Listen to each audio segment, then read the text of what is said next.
It's our lazy day Shito episode. So these are the ingredients I use for my green marinade: onion, ginger, 2 bulbs of garlic, rosemary, coriander, anise, bay leaf, cloves. Okay, and that's what I've done. Put in my freezer. I have several batches of that. Then these are the additional ingredients, and so I used water to blend it, not oil like my other sisters do. I have poured it here without any oil to simmer whilst I work on this. I am deboning my akosombo fish, or my freshwater fish. I'm adding that to dry herrings, and then tuna, smoked tuna.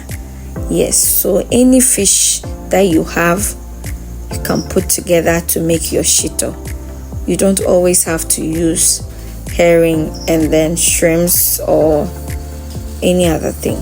Any dry fish or smoked fish you have, kindly use it. Okay, I'm adding my fish to the peppers. I'm going to add in some oil to help me to blend.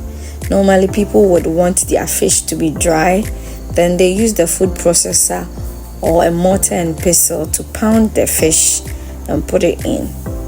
As usual, this is a lazy day episode, so we are not going to follow any recipe order.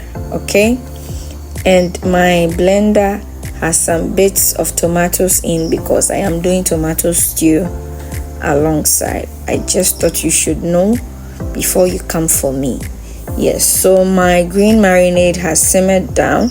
I hope you know my green marinade is my cube. I don't use cubes in cooking. Yes, so I've added in my blended fish and peppers with the oil.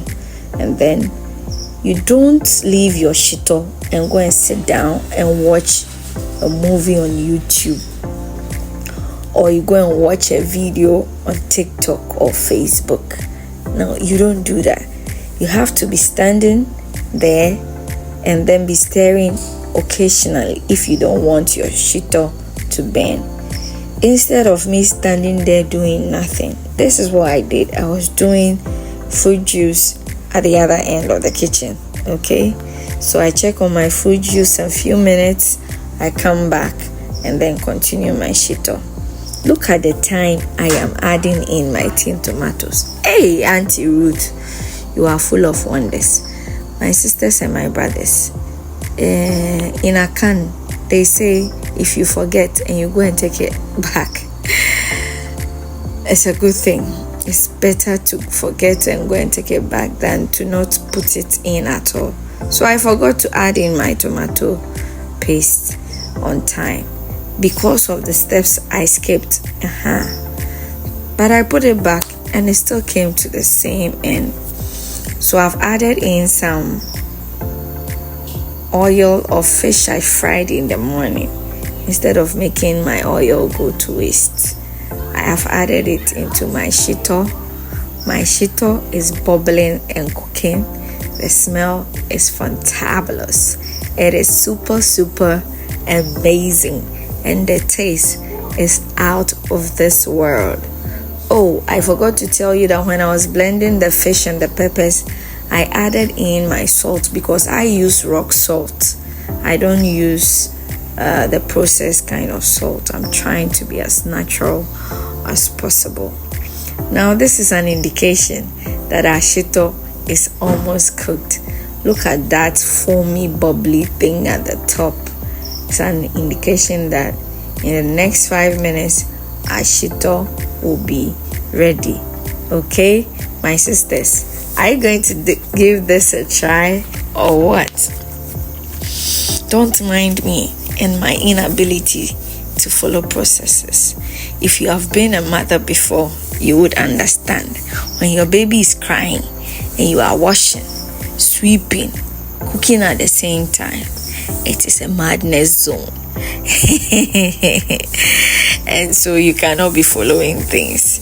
and another child will come and ask you, Mommy, I am hungry, can you give me food? You have to pause, go back, go and attend to them. By the time you come, you don't know even where you started from, where you are ending, and where you are going. Okay, so it's morning. I am packing my shito. I hope you enjoyed today's episode. It's so funny.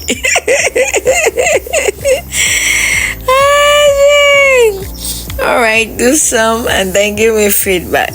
I cover it with this cling film and then I cover it and put it in my refrigerator. If you are traveling with this, make sure the oil is a lot, and then it's going to help to preserve your shito. But if you are eating it at home like I'm doing, you can just follow this procedure and you are good to go. I hope you enjoyed today's episode. Love you guys. Ciao.